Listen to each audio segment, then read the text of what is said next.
Muy buenas noches, iglesia, que el Señor les bendiga. Es un gusto poder estar con ustedes esta noche, ya noche de jueves, en la cual estamos retomando nuestro tiempo de estudio bíblico. Gracias por su paciencia y su comprensión para que podamos llevar a cabo esta actividad.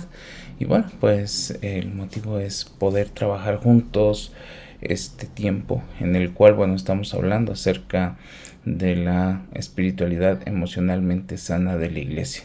Hemos tocado algunos puntos bastante interesantes que creo que, bueno, también es tiempo de volver a retomar. Estamos hablando acerca de 6 pasos para llegar a esta parte. La última sesión abordamos solamente uno. En esta sesión abordaremos el punto número 2 y así sucesivamente iremos trabajando con cada uno de estos elementos. Así que le doy la más cordial de las bienvenidas. Gracias por conectarse. ¿Y qué le parece si iniciamos alabando el nombre de nuestro Señor juntamente con nuestro hermano Daniel? Y después de esto entramos de lleno a nuestro estudio bíblico. Bienvenidos, que el Señor les bendiga. Gracias por conectarse, iglesia.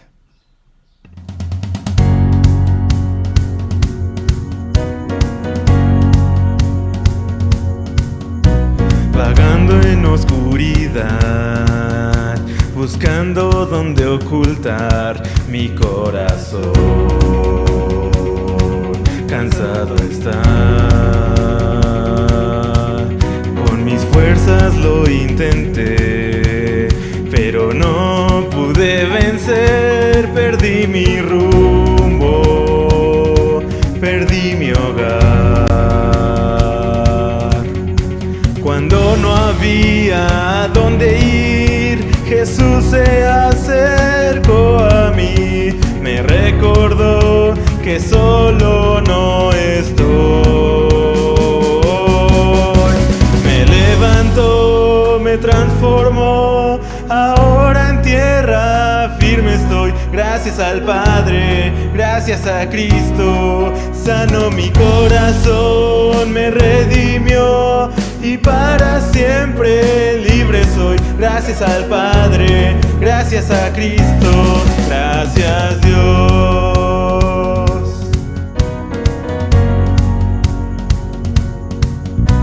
No puedo negar lo que vi.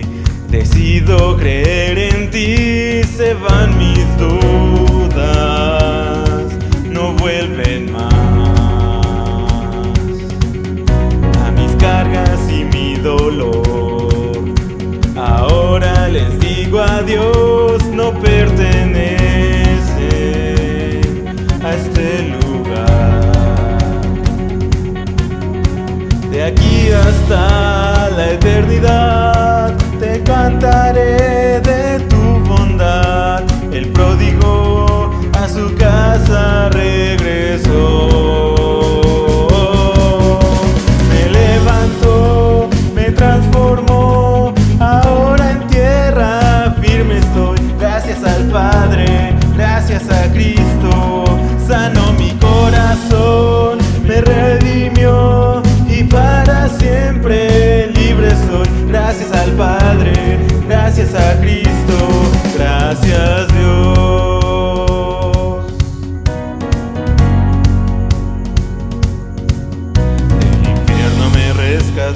Libre soy, libre soy, libre soy. Del infierno me rescató. Libre soy, libre soy, libre soy. Del infierno me rescató. Libre soy, libre soy, libre soy. Del infierno me rescató. Libre soy, libre soy, libre soy. Del infierno me rescató. Libre soy, libre soy, libre soy. Del infierno me rescató. Libre soy, libre soy. Me levantó, me transformó. Ahora en tierra firme estoy. Gracias al Padre, gracias a Cristo. Sanó mi corazón, me redimió. Y para siempre libre soy. Gracias al Padre, gracias a Cristo. Sanó mi corazón, me redimió. Y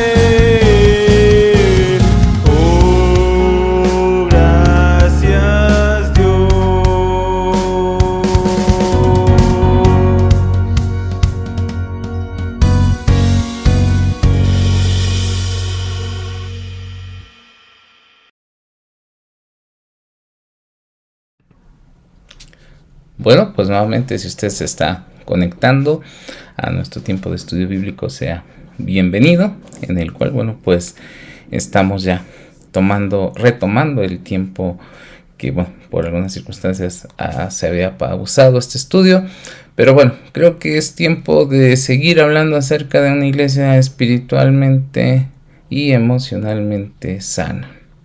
¿Por qué hablamos de estos 6 principios? Primeramente porque creo que es importante que como iglesia tengamos que sanar muchas cosas, en las cuales, bueno, hemos pasado por un sinfín de cosas. Cito a veces a Josué cuando dice esta frase: ¿era necesario que pasáramos por todas estas cosas? El Señor le responde: sí, era necesario. Entonces, bueno, pues de esta manera es que nos estamos adentrando en este estudio y yo espero que podamos sacarle el mayor provecho a todo esto y podamos ponerlo en práctica. Yo creo que no solamente pensar en lo que otros pudiesen entender, sino esto es para nosotros. Esto yo creo que Dios lo puso en nuestro corazón precisamente para poderlo atender, para poderlo atacar desde una perspectiva pues cristiana, madura, pero sobre todo también con esa intencionalidad que Dios tiene para nuestra vida. Entonces entremos de lleno acerca de estos 6 principios. La última sesión hablábamos de uno, que era mirar hacia el fondo del iceberg. Hablábamos acerca de esa importancia de vernos hacia nosotros, de ese dolor que va a producir específicamente el tener que nosotros enfocarnos en nuestra vida, dejar de pensar un poco en los demás, porque eso a veces nos roba mucha atención, porque estamos más preocupados en lo que hace el prójimo, en lo que hace el líder, en lo que hace el pastor, que en lo que a mí me toca. ¿Por qué? Porque cuando hablamos del modelo de iglesia no hablamos de las 4 paredes, hablamos de mí como parte de la comunidad de fe en la cual estoy interactuando. ¿Cuál es nuestra comunidad de fe? Jesús es Señor. Y es ahí donde el Señor nos ha puesto. Por alguna razón, yo recuerdo cuando estábamos en el proceso, hablando acerca de la sanidad como iglesia, la reestructura de la iglesia, yo les decía, bueno, ¿por qué el Señor me dejó aquí y no me mandó a otra iglesia? Hablando de la congregación. Entonces, esto me hace pensar lo siguiente, que muchas veces nosotros como cristianos necesitamos entender que somos parte de una iglesia, que el Señor nos tiene aquí, pero nos tiene con un propósito. Y esos principios nos van a ayudar a clarificar ese propósito. Y el principio que hoy vamos a abordar es romper con el poder del pasado. Este ha sido un yugo muy grande en la iglesia, y no solamente hablo de la iglesia del Nazareno, hablo de la iglesia cristiana. ¿Por qué? Porque desafortunadamente nos es más fácil arraigarnos al pasado, nos es más fácil arraigarnos a las cosas que ya no están, a lo que ya no es material y lo que ya no es tangible, que centrarnos en nuestra realidad, por dura o difícil que sea. En otras palabras, el pasado se vuelve un escondite del creyente y de los pastores, de las congregaciones, de las denominaciones. Y yo recuerdo que este tema lo trabajamos mucho con el liderazgo de nuestra iglesia para ubicarnos en el aquí y el ahora. Es cierto, toda iglesia tiene un pasado, pero también tiene un presente y tendrá un futuro. El problema es que a veces nos encasillamos tanto en el pasado que ahí nos quedamos. ¿Por qué? Porque nos genera comodidad. Entonces, cuando hablamos que el principio 2 para ser una iglesia emocionalmente saludable e espiritualmente saludable, radica en romper el poder del pasado, romper con el pasado. Y es un lastre muy duro. No es algo sencillo, no es algo de decir, pues hoy traigo las tijeras y corto. No, porque el pasado tiene sentimientos, el pasado tiene emociones, el pasado tiene imágenes, el pasado tiene nombres y apellidos, tiene personas. Entonces, cuando nosotros como hijos de Dios, como parte de una iglesia, nos aferramos al pasado, a veces el Señor dice, suéltalo, pero nos cuesta trabajo. Y no solamente hablamos del pasado en la vida de iglesia, hablamos de nuestro pasado personal. Muchos de nosotros quizás, yo lo he dicho, nací en un hogar cristiano, pero tengo un pasado. Y los que no vienen de un trasfondo de un hogar cristiano sabrán lo que pesa esto. Entonces, las iglesias emocionalmente sanas son aquellas que tienen personas que entienden cómo su pasado afecta su actual capacidad para amar a Cristo y para amar a los demás. No es aquel que suprime el pasado. Y vamos a hablar de esto un poquito más adelante. Pero necesitamos nosotros entender esta dinámica. ¿Cómo es que esto afecta nuestra capacidad para amar a Cristo y para amar a los demás? Y las iglesias emocionalmente sanas han descubierto en la escritura y en la vida que existe una relación intrincada y muy compleja entre el tipo de persona que son ahora y la que eran en el pasado. Y ojo, hablo de dos elementos: la palabra o la escritura y la vida. Porque a veces, si recordará un poquito lo que prediqué el mes pasado cuando hablábamos de la palabra y el espíritu, hacemos esa separación. Nos separamos del espíritu y separamos la palabra, o separamos la vida y separamos. No podemos hacer esa separación. Y ahora la escritura se vuelve una realidad para romper con el pasado.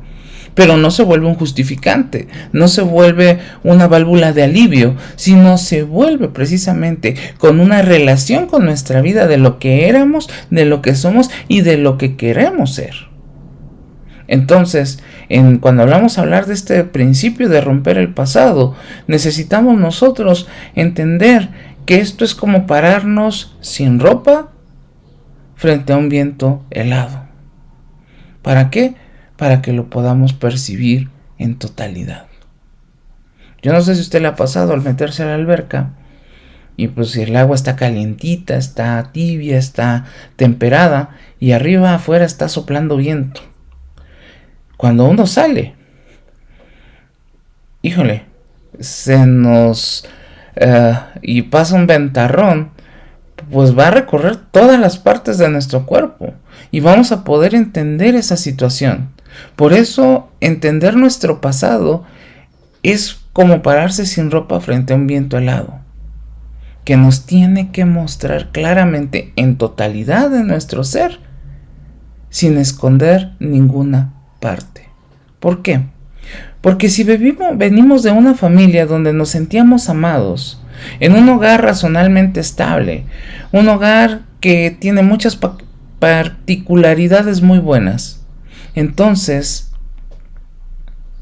vamos a tomar tiempo para identificar formas de comportamiento y vincularlas con lo que no pertenece a la familia de Dios. Quizás esto suena un poquito raro, pero fíjese que se dice que la gente que conforma la iglesia, que viene de vínculos estables, que viene de hogares, no podemos decir que no haya conflictos, sino que hayan sabido aprender a manejar el conflicto, la gratificación y otros elementos, van a ser piezas claves en el desarrollo de la iglesia. Pero personas que vienen de hogares inestables, personas donde no se sintieron amadas, personas que no entendieron el concepto de valor o de liderazgo o de autoridad, van a desvirtuar muchos elementos de la vida cristiana. Y vea que esto no tiene que ver con el diablo, no tiene que ver con demonios, no tiene que ver con fuerzas espirituales. Está hablando de nosotros. Por eso es que si nosotros tenemos que entender cómo nos desarrollamos en la iglesia, tendríamos que preguntarnos cómo nos venimos desarrollando en familia. Y se acuerda que eso fue algo de lo que hablamos en la última sesión. Cómo nosotros nos hemos desarrollado en el rol de familia. Y vamos a ver un poquito el concepto de las familias de la Biblia, porque siempre hablamos como que, la familia ideal, y en la semana escuchaba una reflexión de un predicador que decía, es cierto, la Biblia no nos habla de familias tipo Disney. Y me puse a pensar y a reflexionar en lo que decía este predicador. En Disney, o en el concepto de Disney, nos habla acerca de situaciones idiáticas muy bonitas, ¿no? Y este predicador cita la película de La Bella y la Bestia, ¿no? Una hermosa doncella que lee libros, que le gusta admirar la creación, se encuentra con un ser terrible, físicamente feo, que también tiene ciertos gustos por algunas cosas muy buenas, la mujer encuentra eso que está oculto en su corazón, se casan y viven felices para siempre. Y así nos iba contando diferentes historias. Y yo creo que los que han tenido hijos pequeños y han visto esas historias de fantasía, siempre terminan con un final feliz. Y la Biblia, al menos voy a citar hoy 2 casos, no nos habla de cosas así. Y a veces nosotros queremos tener, dice este predicador, una iglesia al estilo del mundo de Disney. ¿Por qué? Porque queremos que todo sea perfecto, que no nos importa hacia atrás. Y vamos a ver un poquito acerca de eso también. Pero vea que vamos a comenzar con la Biblia. ¿Qué nos dice Éxodo 20 del 5 al 6? O sea, los 10 mandamientos tienen una declaración provocadora de Dios, y lo dice de esta manera: porque yo soy Jehová tu Dios, fuerte, celoso, que visito la maldad de los padres sobre los hijos hasta la 3ª y 4ª generación de los que me aborrecen, y hago misericordia a millares de los que aman y guardan mis mandamientos. ¿Qué es lo que nos está queriendo decir esta frase que es introductoria precisamente a los 10 mandamientos? Primeramente nos está hablando de un Dios que se fija en las generaciones, un Dios generacional, no un Dios que hace corte de caja, no un Dios que hace pausas, no un Dios que pareciera que nos va a producir amnesia, sino que dice: miro hacia adelante y miro hacia atrás, donde voy a dar bendición, donde también hago misericordia, pero también dice castigo, ¿sí? Donde me doy cuenta de lo que hacen y que va a tener repercusiones. Entonces, si nosotros nos damos cuenta, muchos de los conceptos, dice este autor que habla sobre familias, Jorge Maldonado, en su libro Hasta las mejores familias, va a citar a 10 modelos de diferentes familias, y ninguno es un modelo de familia pues tipo Disney, sino más bien nos va a llevar a entender precisamente estas situaciones. Y vamos a ver una familia interesante, la familia de David, un varón conforme al corazón de Jehová. Usted sabe que es el personaje que a mí en lo personal mejor, creo que más ha impactado mi vida precisamente por esto, ¿sí? Aquí tenemos este pequeño cuadrito donde se habla acerca del pecado, cómo se explica un poquito este concepto del pecado generacional. Y esto, ojo, no estoy hablando de lo que algunos movimientos carismáticos llaman maldiciones generacionales. Eso, de hecho, la misma Biblia lo aclara, que ninguna condenación hay para los hijos de Dios. Pero ¿qué es lo que sí hay? El pecado generacional. ¿Qué significa esto? Que cuando el pecado, ¿sí?, viene a ser precisamente una realidad y no se corta, o sea, literalmente no se corta de tajo, o sea, simplemente se mantiene, se contrarresta, es el término correcto, ¿sí?, va a seguir brotando. Y esta figura o este familiograma de David nos presenta precisamente cómo un hombre conforme al corazón de Dios cometió adulterio, cometió asesinato, cometió pecado sexual, y sus consecuencias fueron la división del reino de Dios. Pero aún así fue un hombre que al final entendió lo que necesitaba hacer. Las consecuencias siguieron. Ojo, eso es lo que yo quiero que podamos ver, ¿no? Aquí no me voy a centrar tanto, el pecado, no, sino las consecuencias cuando esto no se aborda de lleno. Vamos a iniciar. ¿Dónde surge David? Bueno, en su padre Isaí. Isaí tiene varios hijos, y el cuadrito donde encontramos ahí antes de las mujeres y los hombres es David. David va a aparecer aquí y nos va a mostrar cuántas mujeres tuvo. Tuvo a Mical, tuvo a Abigail, a Abinoam, a Maca, a Jawit, a Abigail, a Egla, a Betsabé, otras mujeres y concubinas. Imagínense, la lista sería larguísima. Entonces, se dice que solamente ella engendró hijos con con 3 mujeres. Aminoam, que es la madre de Amón, con Maca, que tuvo un hijo llamado Absalón y una hija llamada Tamar, y Betsabé, que si se da cuenta ahí tiene un vínculo adicional con un hombre llamado Urías, mientras estaba con David, que después David lo mata, lo manda a matar, y después dice que tiene otro hijo llamado Salomón. Si se da cuenta, esto es interesante. Amón y Absalón posteriormente van a hacerle la batalla a su padre y a su hermano. ¿Por qué? Porque pues al final de cuentas eran descendientes del rey. Pero al final dice la Biblia que David amó tanto a Betsabé que decidió llamar a su primogénito Salomón. Y Salomón siguió el buen ejemplo de su padre, porque dice que tuvo 700 esposas y 300 concubinas. ¿Sí? O sea, aunque Amón era el primogénito de David, ahí hay una cuestión de pecado sexual, ¿sí? Que comete precisamente este hombre. Comete adulterio, asesinato y pecado sexual. Y después lo vamos a ver también qué sucede con Salomón. Salomón tenía una adicción muy fuerte. Esto es un cuadro que lo hace un psicólogo y un psiquiatra que analizan la vida de esta familia. Después miramos a uno de los hijos de Salomón, ¿sí? Llamado Roboam, ¿sí? Que Roboam deja la ley de Dios para irse precisamente nuevamente con esta cuestión de 18 esposas, de 60 concubinas, ¿sí? Y ahí es cuando se viene la división del reino, ¿sí? Por eso es que tenemos el famoso reino del norte, el reino del sur. ¿Y qué hubiese pasado si David hubiera cortado esto de tajo? Bueno, otra historia al pueblo de Dios le hubiera pasado. Pero veamos que esto también tiene sus raíces más atrás, ¿sí? Permítame tantito, creo que no.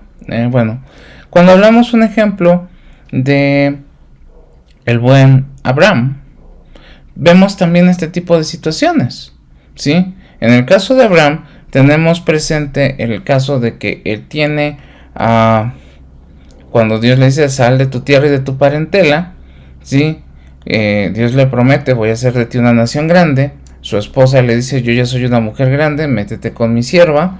En este caso es Agar, donde nace Ismael. Dios dice ese no es el plan, y nace su hijo, y ahí comienza una gran batalla que hasta el día de hoy se sigue librando, ¿sí?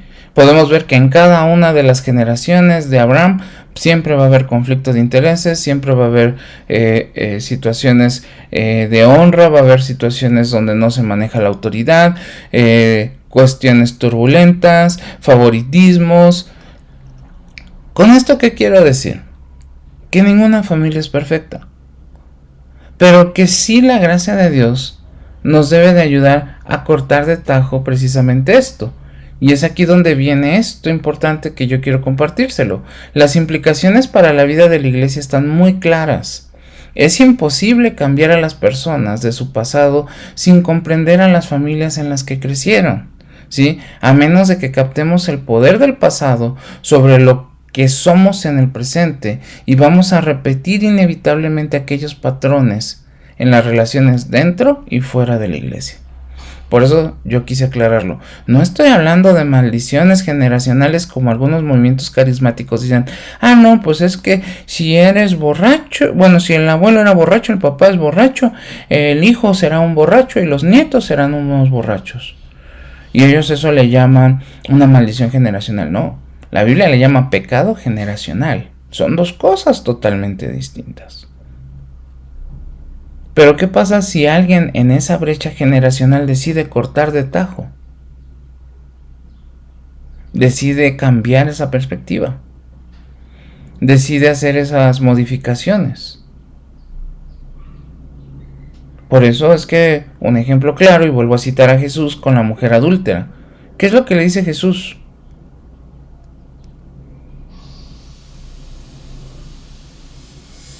cuando le está abordando. Le dice, vete y no peques más. O sea, corta esa cadena. No le dice, oye, ¿por qué lo hiciste? ¿Porque tu mamá lo hacía? ¿Porque tu abuelita lo hacía? ¿Porque tus hermanas lo hacían? No. O sea, Jesús pudo haber entendido la situación de esa mujer en ese instante y le dice, vete, pero ya no lo practiques más. Vete y ya no lo hagas más. Sino que simplemente toma a Jesús y hace ese parteaguas. Cuando está frente a aquel hombre que le preguntan, ¿quién pecó? ¿Él o sus padres? Y Jesús dice, ninguno de los dos. Entonces podemos darnos cuenta que las implicaciones para la vida de la familia tienen que ver con la iglesia. Pero a veces decimos de esta manera, creemos que por llegar a la iglesia todo va a cambiar. Creemos que por haber llegado a la vida cristiana todo va a ser transformado. Porque somos nuevas criaturas y somos hechas cosas nuevas. Entonces nosotros tendríamos que identificar cómo lo modeló a usted su familia. Sí, o sea, ¿cómo lo modeló su familia a usted? ¿Por qué? Porque de eso va a depender muchas cosas que nos llevan a entender situaciones de la vida en la iglesia. Y es ahí donde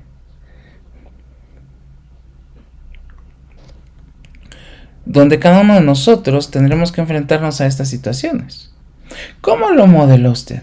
Y aquí hay algunos elementos que quiero rescatar. ¿Sí? ¿Cómo le modeló a usted las relaciones de familia? A veces hay personas que decimos, híjole, es que es muy solitario, es que es muy retraído, o es muy jovial, o es, no sé. Pero necesitamos ver de dónde viene eso. Quizás lo retraído, quizás lo extrovertido, quizás lo jovial, quizás lo refrenado. Pero a veces ve que nosotros empezamos a emitir juicios, cuando Dios no nos ha llamado a emitir juicios. Esto simplemente es identificar, para poder comprender a las personas, para poder comprender ciertas situaciones que nos van a permitir ir hacia adelante. Otro ejemplo, ¿cómo son las relaciones con los padres? ¿O cómo fueron? ¿Sí? Quizás a veces hay quien, hoy se habla mucho acerca del concepto de la paternidad olvidada. ¿Por qué? Porque es una de las grandes constantes, decía un sociólogo cristiano llamado Sixto Porras, que él tiene un ministerio que se llama Enfoque a la Familia, y él habla acerca de la ausencia de los padres, que es muy común en Latinoamérica. ¿Sí? Madres que han tenido que hacer labores titánicas por sacar adelante a sus hijos, mientras el padre, pues desafortunadamente no está, por cuestiones migratorias, por cuestiones sociales, por tantas situaciones. ¿Cómo es la relación con los padres? Quizás hay hijos que se mueven muy bien con la madre, pero han sufrido una ausencia de paternidad muy radical. De hecho, hoy por ahí hay un libro, no recuerdo si es Bill Johnson o Bill Hammond, que hablan acerca de ese libro, de ese clamor por un padre, ¿sí? De esa paternidad. Aunque bueno, también quizás hablamos de Latinoamérica, quizás no es muy dado que las madres abandonen a los hijos como en países anglosajones o europeos, pero ¿cómo se da esa relación con los padres? Ahora, ¿cómo se entendió la autoridad en la familia? Hay hijos que venimos de quienes nos controlaban con la mirada, ¿no? Yo platico mucho de esta experiencia con mi abuela. Mi abuela, yo creo que le teníamos más miedo a su mirada que a sus palabras, porque ella podía haber estado dirigiendo el culto o estar al frente y nos veía haciendo algo y mire, con la mirada nos sentaba y sabíamos que esa mirada nos decía que terminando el culto teníamos problemas. ¿Sí? Pero también hay hogares donde no hubo reglas, donde cada quien hacía lo que mejor le parecía, donde cada quien mejor. Entonces, cuando llegamos a la iglesia y nos dicen hay que sujetarnos, dicen, no, pues yo vivo en la anarquía, yo prefiero esta parte, ¿no? El manejo de los sentimientos, ¿sí? Hay personas que se preguntan, ¿cómo manejo los sentimientos? Cuando en casa decían, en esta casa los hombres no lloran y las mujeres lloran, pero allá, escondidas. Y llegamos a la iglesia Y nos damos cuenta de estas situaciones. ¿Cómo se manejan? ¿Cómo se desarrollan? ¿Cómo se manifiestan? Bueno, ahí tenemos una cuestión. Otra más. ¿Cómo en la familia nos enseñaron a concebir nuestra autopercepción? Y esto yo lo he dicho. A veces hay padres que nos dijeron: eres un burro, eres un bueno para nada, eres... no sé. Y créanme que cuando eso se lo dicen a un niño, se le graba en el corazón, se le graba en la mente, que cuando crece... Yo me he encontrado con gente que se paralizan ante ciertas situaciones. Cuando les dices: oye, yo recuerdo cuando hacía entrevistas para cubrir vacantes en el área donde yo tenía ahí una función de coordinador. Y yo les decía a las personas: dame 5, empecé yo con, dame 10 virtudes tuyas. Pero yo les decía: dame 10 defectos. No, hombre, 20 sí se podía. ¿Por qué? Porque quizás en casa no nos enseñaron a concebir nuestra autopercepción. Era más fácil decir: eres un tonto, eres un burro, eres un bueno para nada. Entonces, el manejo de la privacidad. ¿Cómo se manejaban las cosas en casa? Se ventilaban, se establecían. ¿Cómo las manejamos? ¿Sí? Entonces, pues necesitamos nosotros pensar cómo nos vemos, cómo nos percibimos.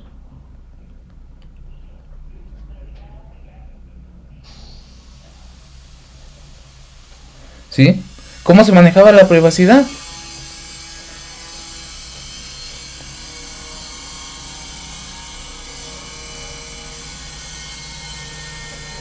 ¿Sí? ¿Cómo es que se trabajaba eso? Ahora, el manejo de las finanzas. ¿Cómo se manejaban las finanzas en casa? ¿Cómo se usaban?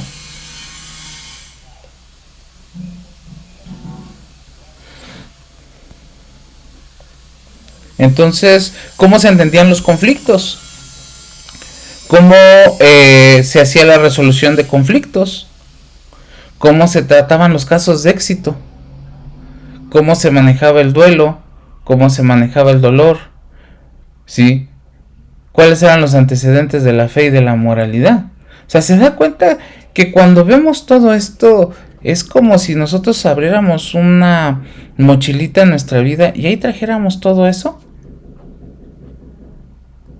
Entonces, de esa manera aún le tendríamos cómo se maneja la felicidad, cómo se maneja la gratificación, cómo entendíamos el castigo, la severidad.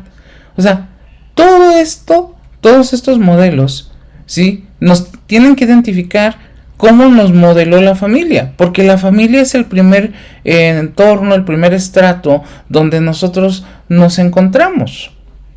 Entonces, si nosotros aprendemos también a discernir cuáles son las mayores influencias de nuestra vida, esto es porque fuera de nuestro origen familiar también es importante considerar cuáles han sido otras grandes influencias en nuestra vida. Quizás amigos, quizás maestros, quizás vecinos, quizás pastores, quizás hermanos en la fe. O sea, démonos cuenta que somos un conjunto de situaciones que van moldeando nuestra vida. O sea, veamos que primero cómo nos modeló la familia, pero también cómo nos influyen los factores externos. A veces es interesante ver que hay personas que quizás han pasado más tiempo con algunas otras personas que no son de la familia y aprenden modos, aprenden ciertas características, aprenden ciertas situaciones, formas de comportarse, formas de hablar, formas de conducirse, y uno dice, bueno, todo eso va sumando. ¿Y por qué lo menciono? Porque cuando llegamos a la iglesia es precisamente el lugar donde expresamos todas estas situaciones, donde se hacen realidad, donde las vamos a materializar. Entonces, ¿por qué? Porque es la nueva familia.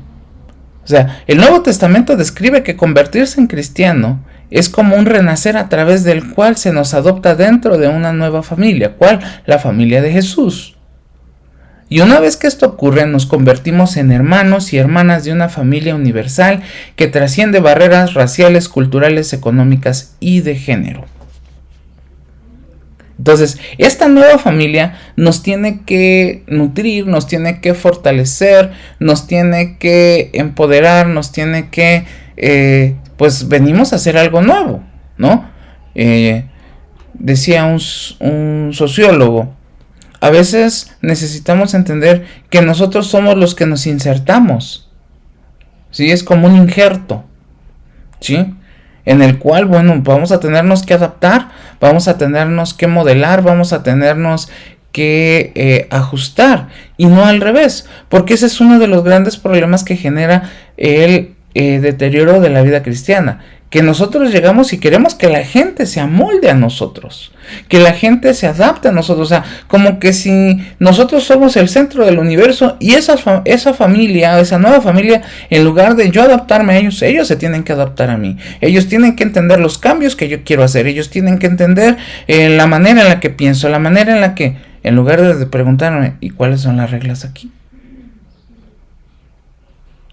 Es interesante el fenómeno de la cultura tribal o de las culturas que se movían por tribus. Cuando alguien era expulsado de la tribu, no tenía la opción de decir, pues salgo de esta tribu y me voy a la de enfrente. No. Tenía que ganarse primeramente la confianza de la tribu donde quería entrar, tenía que hacer méritos, tenía que hacer un sinfín de cosas, y después de un tiempo la tribu nueva decía, bueno, vas a entrar a prueba. Y si notamos algo raro, vas hacia afuera. Quizás no es así la iglesia estamos llamados, y hay gente que dice, no, es que la Biblia dice que me tienen que aceptar y me tienen que adoptar y me tienen tal como yo soy. Pero entonces la pregunta aquí clave sería, ¿cómo lo vamos a lograr? Número 1, entender que nos convertimos en hermanos, nos convertimos en una familia, ¿sí? Y que es universal, que va a trascender muchas cosas. Desde ahí yo tengo que cambiar el chip. ¿Por qué? Porque hay gente que viene quizás de otras congregaciones, que ya viene, súmele la familia más otra congregación, y que dicen, pues yo quiero aquí hacer pues lo que a mí me agrada. En lugar de aceptar y decir, bueno, yo quiero ser parte y yo me voy de alguna manera a ir conformando a esta nueva familia. Y si no, ahí tenemos puntos de ruptura.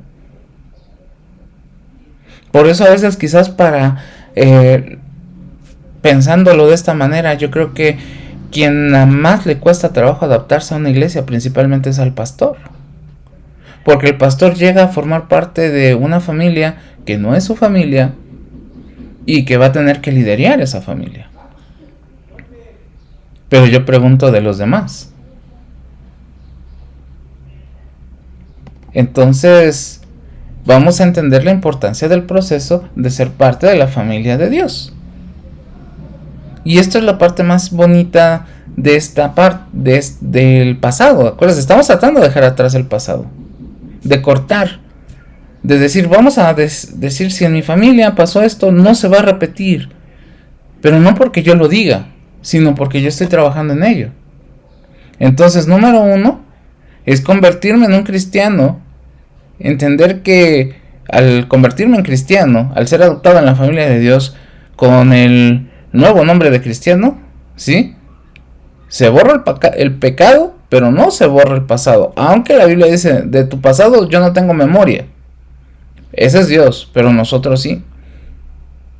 O sea, ¿qué quiere decir?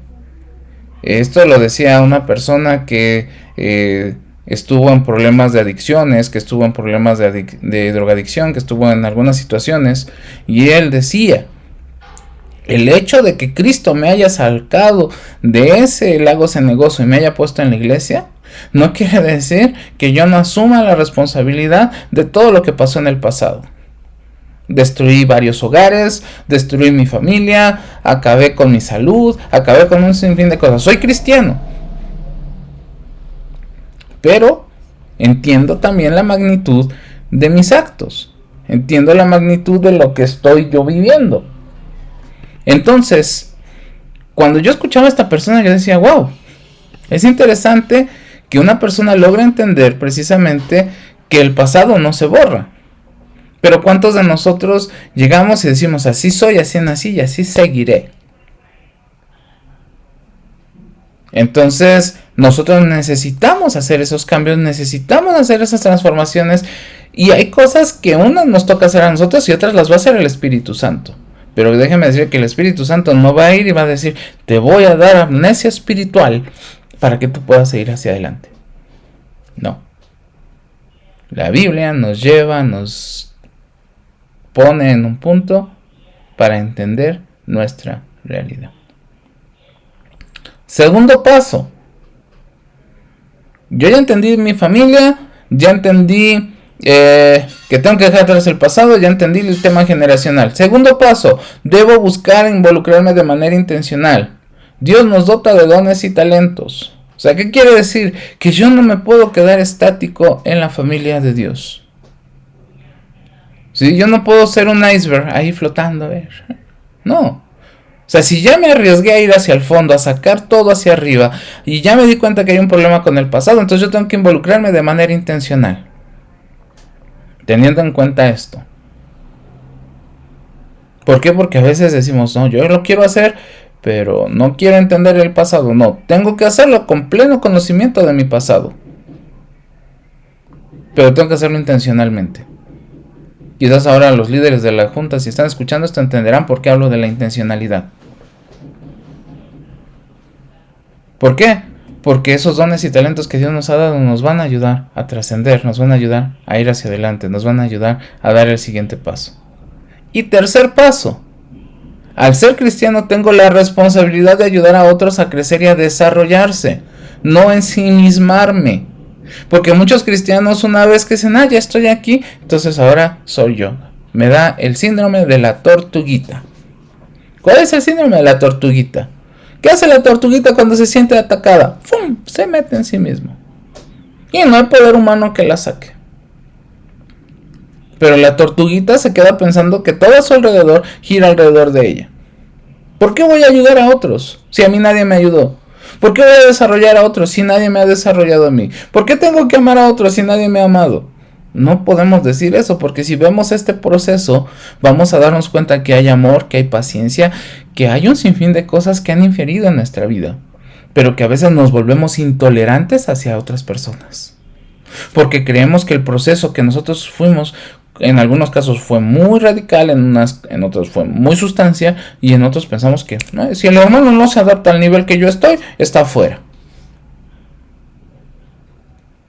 Eso es terrible. Eso mata iglesias, eso mata cristianos.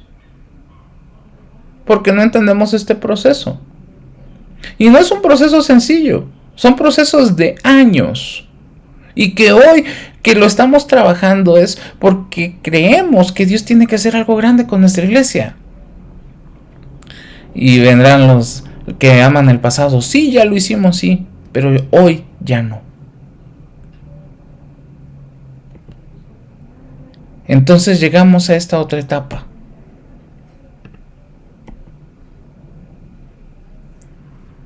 Y esto me hizo reflexionar mientras preparaba la clase. La iglesia nunca madurará más allá de lo que sus miembros puedan desarrollar.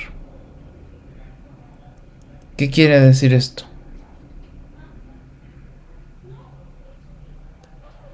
Que el crecimiento no depende de Dios.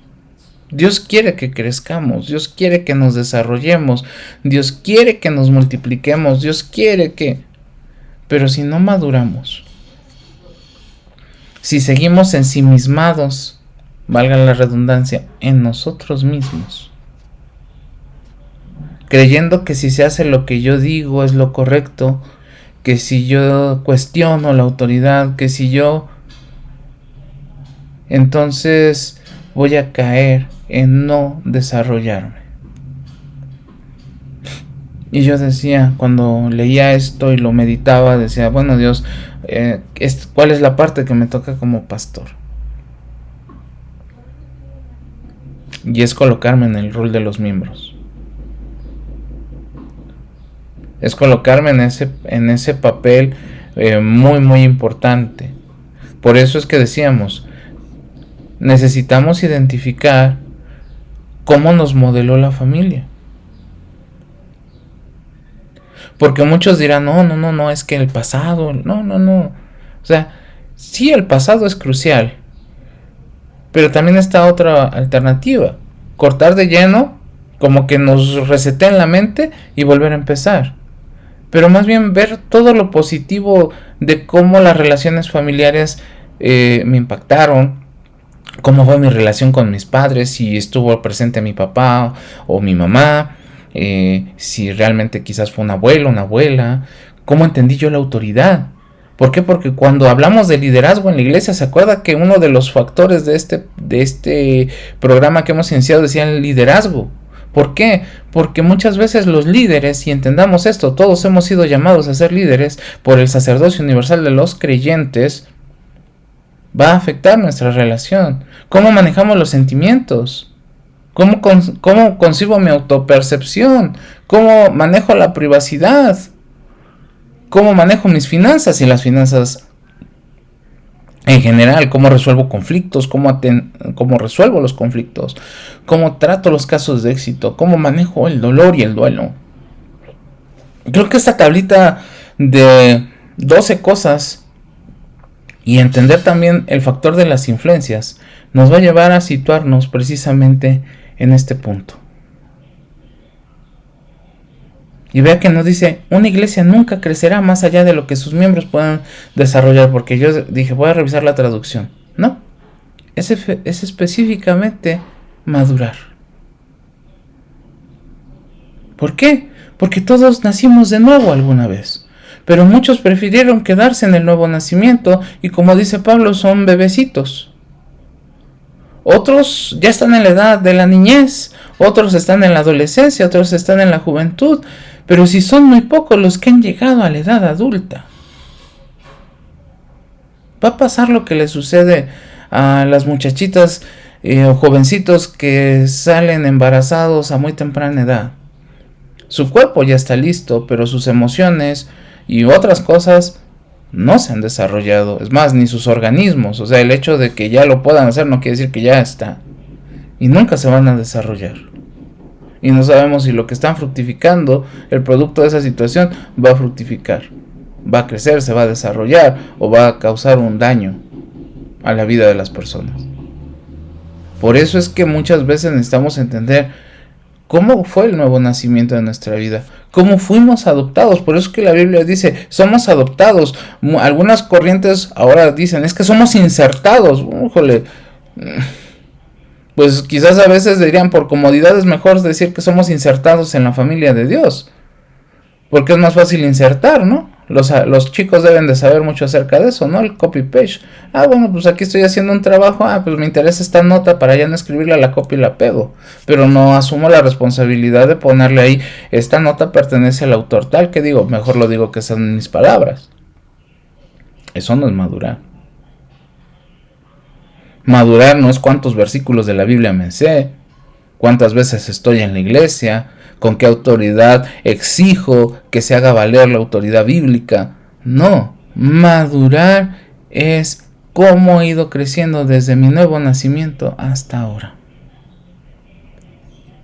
Y la última parte, con la cual quiero cerrar esta noche.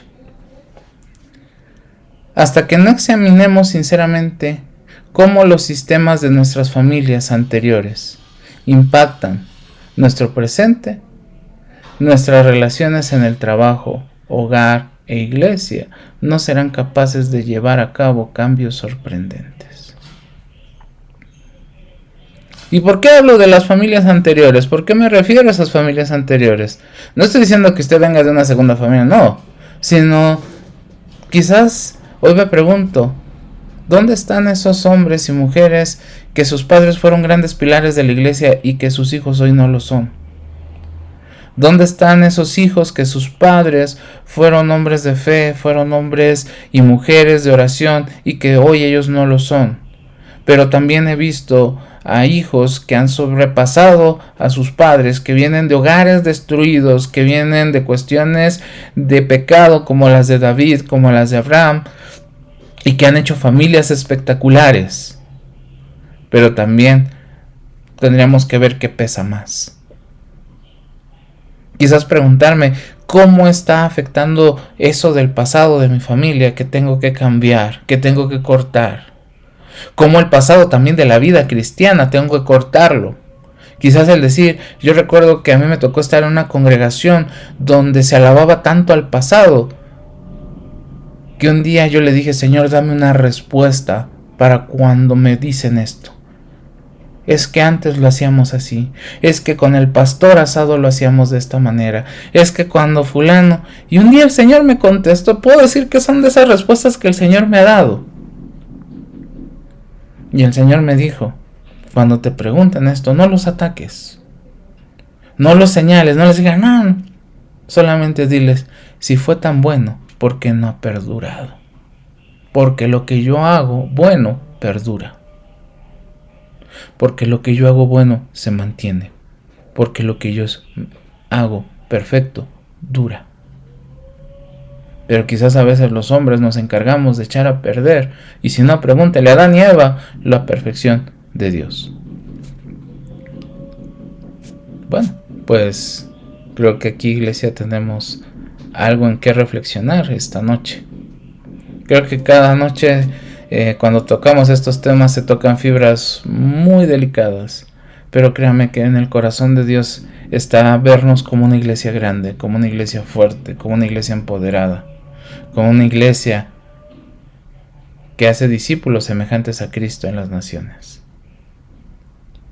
¿Quiere ver cambios sorprendentes? ¿Quiere ver transformaciones? Cortemos con el pasado. Es bueno, alguien decía, quien no conoce su pasado está condenado a repetirlo.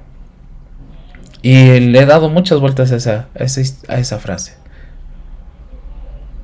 Pero no por repetir cosas de éxito vamos a tener en el futuro cosas de éxito. Desafortunadamente esa frase se inserta mejor en los conceptos de catastróficos, en los conceptos complicados, en los conceptos difíciles. Pero bueno, iglesia, hasta que no examinemos sinceramente cómo los sistemas de nuestras familias anteriores o pasadas, por llamarlo así, impactan nuestro presente, nuestras relaciones, y vea esto, no solamente en la iglesia. Quizás usted está pasando por algunos problemas en el trabajo, en la familia o aún en la iglesia. No seremos capaces de llevar a cabo cambios sorprendentes. Así que yo le invito a que esta noche y en estos días usted medite en ello. Creo que el Señor tiene cosas que hacer con nosotros para lograr el propósito que Él está buscando hacer en nuestra iglesia. Así que yo le invito, iglesia, a que no echemos en saco roto esto y lo podamos poner delante de la presencia de Dios. Así que, bueno, pues de esta manera llegamos al final de esta sesión.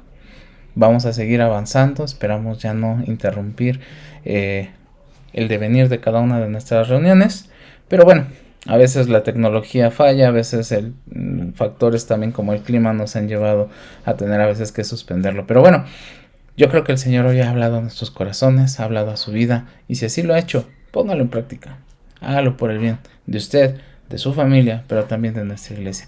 Que tengas una excelente noche. Recuerde, haga planes para estar en la casa del Señor el domingo, 10:30 de la mañana, nuestra escuela dominical. A las 12 tenemos nuestro servicio de adoración. Queremos adorar juntos, queremos clamar juntos el nombre de nuestro Dios. Y recuerde, somos una familia. La familia de Jesús es Señor. Que el Señor les bendiga, que tengan una excelente noche. Bendiciones.